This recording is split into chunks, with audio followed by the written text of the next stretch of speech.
afternoon, people. How you doing? Like, share, comment, subscribe. Your girl is now on the island of Sal. Sal Island. Sal means salt. It's a flat island. It's the final island before I go back to the UK. So, my apartment is, let me just see. My apartment is somewhere up here. I've got a nice big balcony. I think it's around the other side, actually. But this is the view, like, around at the moment. Sal is quite a flat island. It's very windy, bloody hell. Really windy. I forgot to take my headphones out, so I hope the sound is good. I hope it's not too bad. So where's my view? Here, yes. There's this bloody dog on the roof. The dog's just on the roof all the time. I just see the dog dip on the roof. It's like an Alsatian German Shepherd. Apparently there's a Rottweiler too.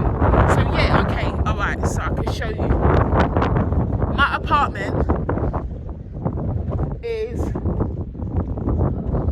up there. It's up there, above this pink. It's pinkish. Yeah, it's above this pink. Just above. Good balcony and everything. And this is the view across. It's not a very impressive view. We're going to do some walking. This is the first time I'm coming out of the apartment since yesterday. I arrived on the ferry at 11 o'clock. It left São Nicolau at 3 p.m. on time. Very efficient. And then it got to Sal Island at 11 p.m. And then they unpacked, they unloaded the luggage within 10 minutes. I was so impressed. I was out of there I was out of the port within 15 minutes, less than 15 minutes with my luggage. You know, never seen anything like this before.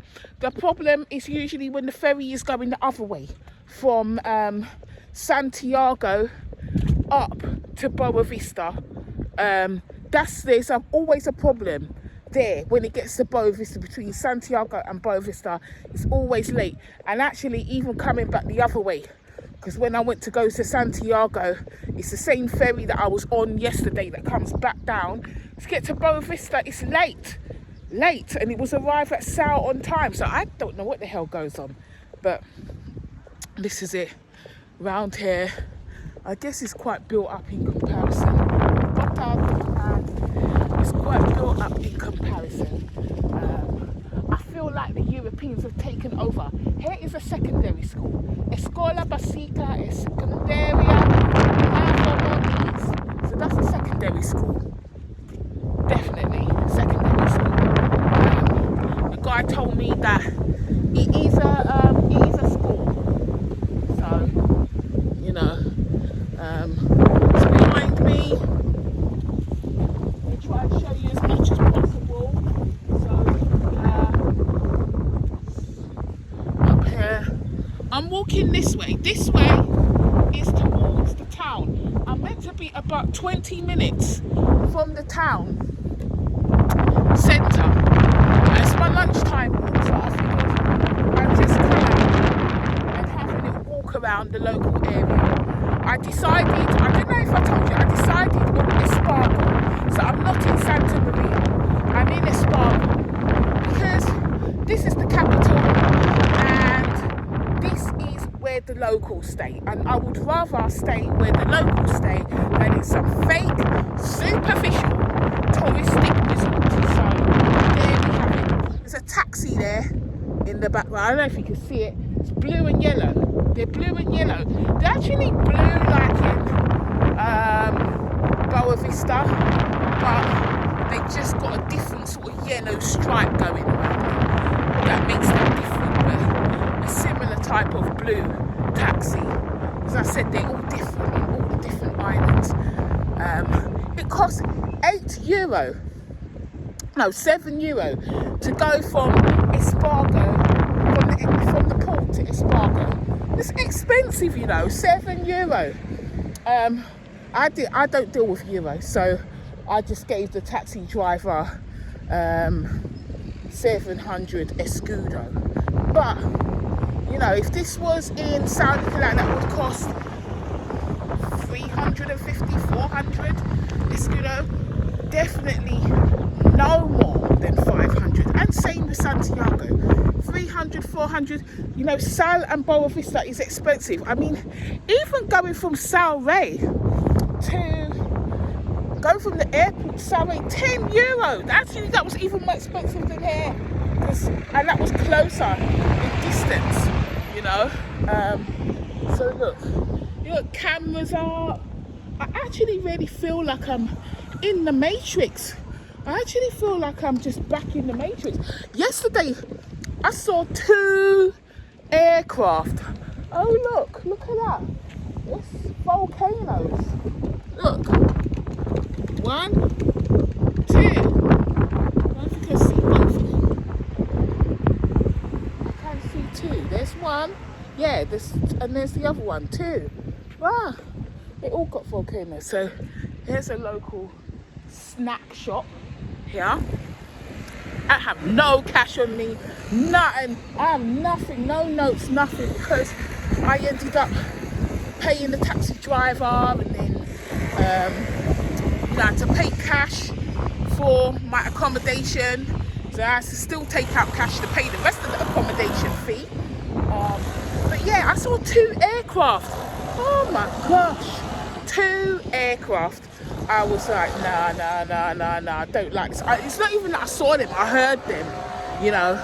I was like, oh, I don't want to hear this again already, because I didn't hear any. I saw an aircraft when I was at Montgord on Saturday, flying through the mountains, but I didn't hear it, I just saw it through the binoculars, through the telescope.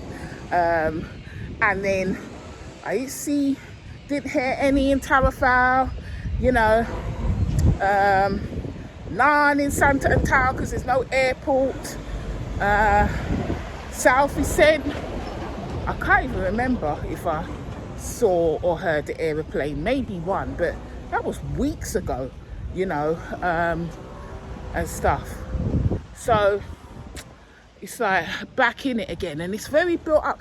I feel like this place here, okay, we're not talking Costa del Sol, but in comparison to many of the other islands, bar South Vicente, it's very built up here.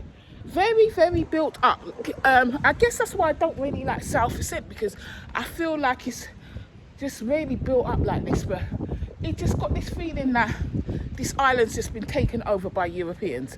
The European invasion has begun here, you know, and they've inflated they've inflated property prices and just prices for everything, staples, you know, taxi prices, prices for food, everything. So the local people now are just priced out, and they have to pay the tourist price for the rents, and now 10 of them are living in a house, 3 of them are living in a room, because they have to be able to afford the rent, you know, which is not good. So their standard, their quality of living is worse.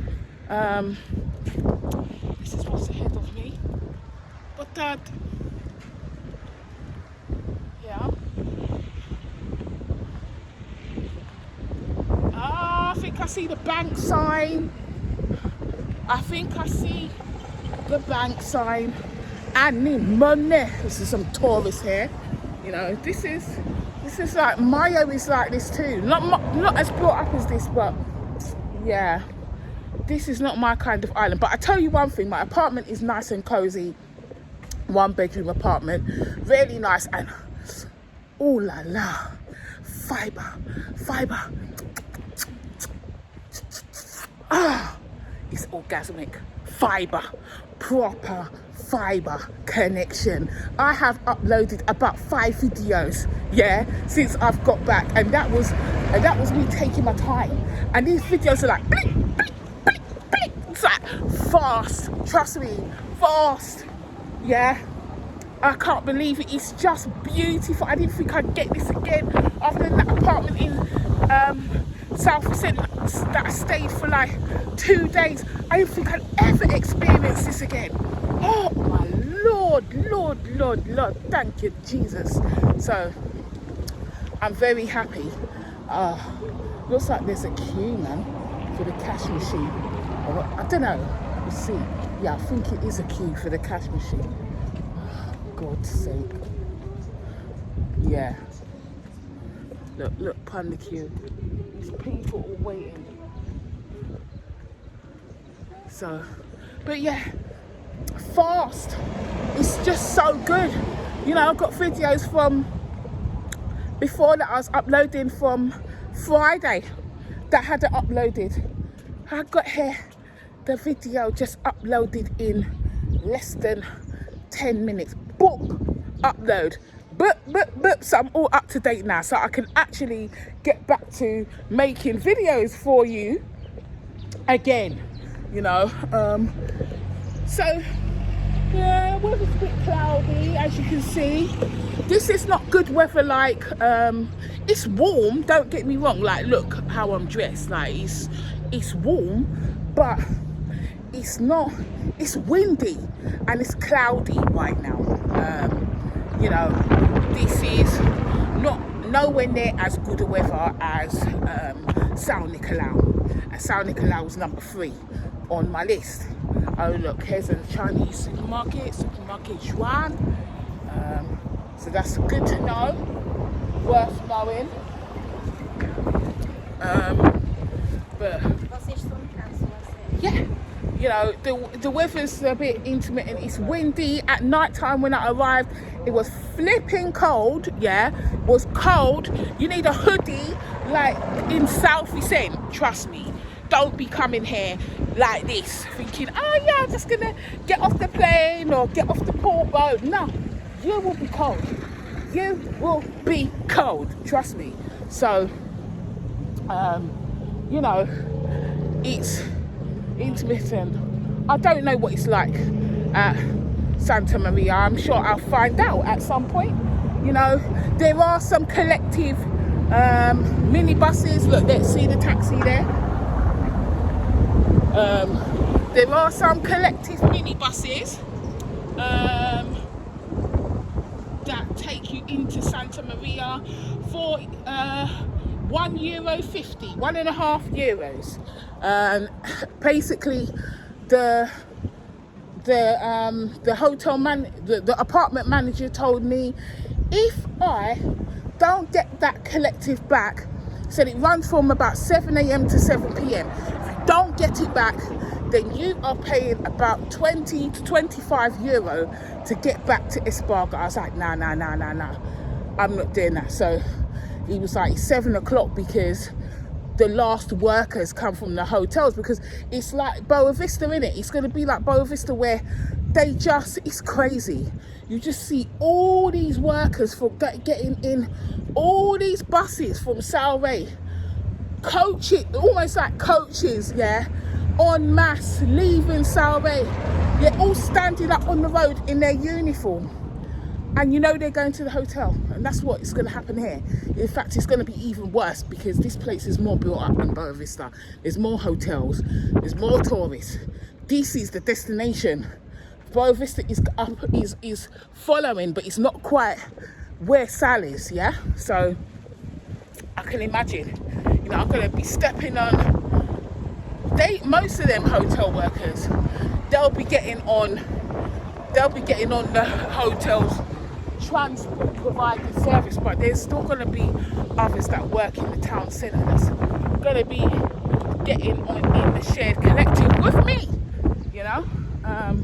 But yeah, this is what it is. Oh, I'm walking in the cycle lane. If you've got a cycle lane here, that's cycle lane in Sal Nicolau as well. So I don't even know if this is the town centre. I'm assuming it is because I saw a bank. I came here at night time, so I couldn't really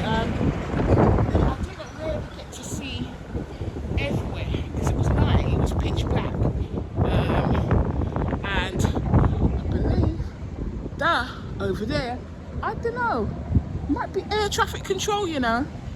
It might actually be air traffic control, that funny looking dome thing up there. I think that's air traffic control. But yeah, so this is worth just taking this walk. Hopefully when I turn my arse around, I can, what's this shop? Oh, this is another supermercado. It's got bread and meats on the picture.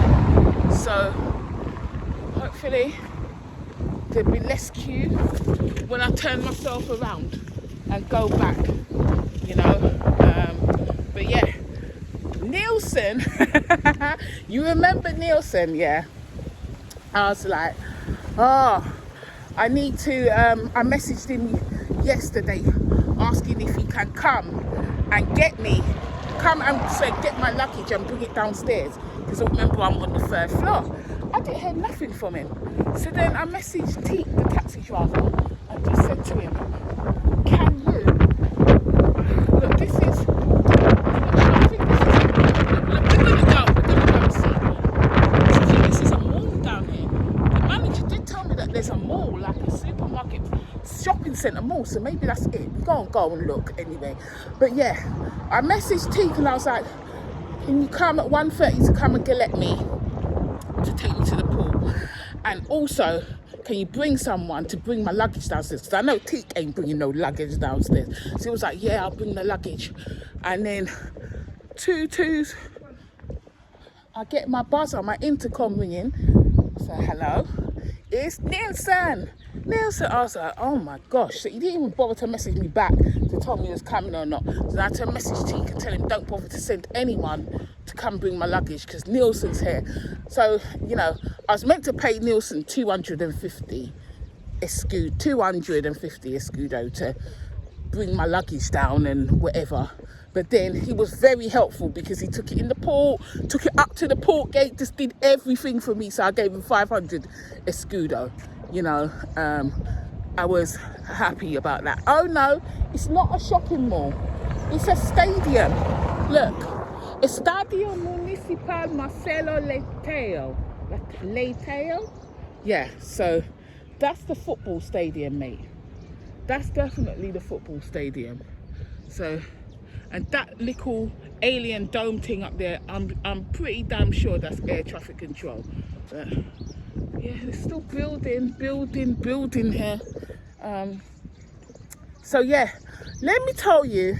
So anyway, so Nielsen took me, you know, I told you before, after he was talking about the 1 gram of coca and all of that, and wanted me to translate for these Polish druggies. I was like, nah, I didn't even want to see him again, but it was like, not really in a situation where I want to be taking luggage downstairs and all the rest of it. Happy to report that this is improving. Went to the hospital yesterday and they cleaned it up, and they said that I must come to the collective, the hospital in Sal on Friday, and get them to squeeze it, clean it and dress it again. He said that should be the last visit. I finished the antibiotics as well. So this is good. This is really good. Look, this looks like social housing. This over here, right ahead of me, this looks like Bahaka. This looks like Bahaka. Like the Bahaka in, you know, when you know social housing is, let's not kid ourselves. Social housing looks like social housing everywhere you go, and that looks like social housing. I'm gonna need to explore that. What's the time now? It's coming up to 1:30. Don't want Linda on my case, you know. So I might have to come here after work and just have a walk around and look in the Bahaka, because that is the Bahaka, mate. I see a TUI bus there. That's the Bahaka. I'm gonna go and have a walk and look around there, man. Quickly, just walk straight through.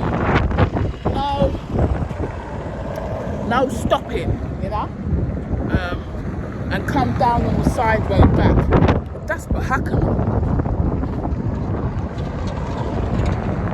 So, yeah. They said that, you know, I just go back, so they're still squeezing stuff out but it's much smaller now and nowhere near as sore and bad as it was. So I'm quite pleased about that. So let me tell you what happened to me. On 20 minutes, I'm stopping this for 30 minutes, okay? A lot has happened to me. On Saturday, when I went for the trail walk, you see all the videos in Montagord, the national park. Anyway, went there, climbed Montagord, got to the top. It was amazing. You know, looked through the telescope, the binoculars, took some pictures, all the rest of it. It took almost 3 hours to get up there, yeah? When I was coming down to the base, not right at the bottom back at the town level, but at the base of the mountain, I saw a path that turned left. Now I have to go right. I needed to go right on the path that went right to go back down to the town. That is the exact same route that I took to get there, right? To the base of the mountain. But I decided I'm going to turn left. Why am I turning left? Because there was a town called Kalu. So I thought I could go to Kalu and then I could just go to that town, it's up the valley, and I could pick up a collective and go back to Tarafal. Well, I got down, took over 2 hours to get down there, right? 2 hours. And when I got down there, basically, when I got down, it was an abandoned village. It wasn't an actual town, like it wasn't an actual village with people living in there. It was an abandoned village. Right, let's be walking through here now, yeah? So I walked 2 hours and it was right down at the bottom of the valley, yeah? And then I realised it's abandoned and there's nothing there. So then I had to walk back up, right? So now we're looking at about 5 o'clock, yeah? I had to walk back up. It took almost 2 hours to walk back up to sort of the base of, no, I wasn't even at the base of where I started, almost there. And the sun decided to set on me, right? So now it's getting dark, because you know these places here, when the sun sets, there ain't much daylight afterwards, yeah? So basically, I was walking, still trying to find my way. Then it got dark, then I was using my phone torch. Then I fell into a ditch, yeah? And I had to climb out of the ditch. I'm talking like the earth, you know, when you're going up them valleys, them mountains, the paths are narrow and the earth was loose. And I just fell. I fell a few times actually, you know, losing my footing where the ground was loose and everything, but this time I actually dropped into a ditch and I had to climb my way out. I had to literally hike my way up through plants and undergrowth and everything. At one point I was wondering if I was just going to be stuck there. I got out of there, carried on walking, I saw the town, I tried to walk there, then I couldn't get there that way. There's directions to go another way.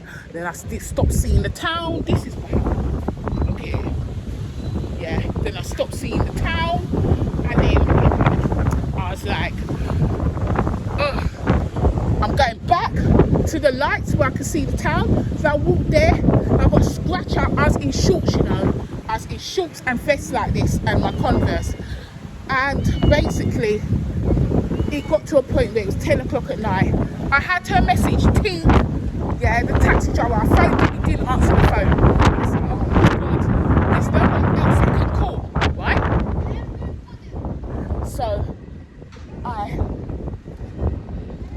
messaged T on WhatsApp. I sent him my location. I was like, help, I'm stuck in the mountain. I don't know who to call. I'm stuck here, I need help. He was like, phone me back straight away, yeah? So I stay there. I'm gonna call a friend to come and get you. So I basically had to be rescued from the mountain. It was 10 o'clock at night. 10 o'clock at night, mate. And I had to be rescued from the mountain and like it was 10 o'clock. I was shivering because it's freezing. You can imagine how cold it is up there at night. There's nobody is up there. Yeah, there's no one lives up there. It's just creatures, me and creatures, and it's dark because it's up in the mountain. You can't really see no stars or anything like that, you know. So I'm just there. I'm just there, like, oh my goodness. So they was flashing torches. I had to flash back like some torch signal business like this with my phone, and then they were using the WhatsApp location to find me. Thank God there's WhatsApp location up there, because I actually was lying down on my backpack and I was just lying there thinking I'm gonna have to sleep here, and I was shivering like because it was so cold. Oh, I was praying to God. I was praying, bring the angels down to protect me, please, Jesus, please, Lord, don't forsake me, don't abandon me. Like, I wasn't scared of no creatures out there, but it was just the fact that I was just out there and I didn't even have no jacket or anything. It was freezing, you know, and then my legs are scratcher, my arms, I don't know if you can see, the scratches all on my arms, yeah, my head. Even on my legs, I don't know if you can see, but there's scratches, man. There's scratches all over, trust me. Like, even my legs now, my legs are really, my quads are hurting because just from the hiking up the mountain, you know. But the falls and all the rest of it, oh, crazy. And you know, I was fasting. I didn't even eat anything that day. I had just drank a coffee, and that was it. Like some 2 coffees in the morning, and that was it. And I just had 1 litre bottle of water, so you can imagine. And I was sipping that, and like, obviously I'd lost a lot of electrolyte salts. It was hot and everything. I was sweating, I was cramping, my legs were cramping. They were actually cramping, and I don't get cramps like that, but my legs were cramping seriously. Like, I could hardly walk, you know, when they came to get me, and I was vomiting as well. It was just crazy. It was crazy. My life lesson learned, yeah, is do not let curiosity get the better of you. When you're going on these hiking trails, yeah, you see the route back, go the way you came. Go back the way you came. Do not veer off and think, oh yeah, I'll go down this way. This leads to another town. No, you can explore that town another day, yeah? In earlier time of the day, in the morning, something. So if it works out to be abandoned, you've got time to go back, yeah? You've got time to rest, you've got time to go back. Do not veer off. Curiosity killed the cat. Curiosity nearly had me stranded up there in the mountain. Like, I could have easily ended up just there till the next day. God knows how I would have been. Maybe hypothermia would have caught me. Teeks telling me stay strong, so I'm like, oh, I think I'm getting hypothermia. I don't know. I was just like finding it hard to stay awake. I'm shivering. That it's like, stay strong, they're coming soon. It was awful, okay, just awful. So I say, don't let it get, you know, that was my life lesson. That if I'd turned right and gone back the way that I was meant to go, then I would have got to the bottom of the mountain, like probably just after, not the bottom of the mountain, but to the town, probably just after sunset. But it wouldn't have been dark by the time I got down to the bottom. Even if the sun had set, you know, by about 7 o'clock, 20 minutes after sunset or so, I would have been at the base, at the town. And even if I had to take a taxi back and not a collective minibus, it would have been fine, you know. But me with my fast up self, but I'm walking the other way, nah, that is like an experience that I will never forget. Trust me, when I tell you I was out there like Bear Grylls Survivor, except ain't no survival business going on. I'm in shorts, I'm in denim shorts with Converse and a vest top, yeah. This ain't the sort of, like, you know, this ain't the sort of attire you want to be in and be stranded. Flipping madness. I will never ever forget that experience. No sorry, no. That was absolutely crazy, you know. But I'm here. I live to tell the tale. Things always happen to me. Crazy shit happens to me, folks. So I'm gonna end this, you know. I'm gonna end this here. I will show you more about the place, but like, share, comment, subscribe, and your girl is walking her ass back to the apartment now, and hopefully I can get some cash out the cash machine on the way back. But it's good to scope out the place. Here's no different. The Chinese own all the supermarkets here, it looks like.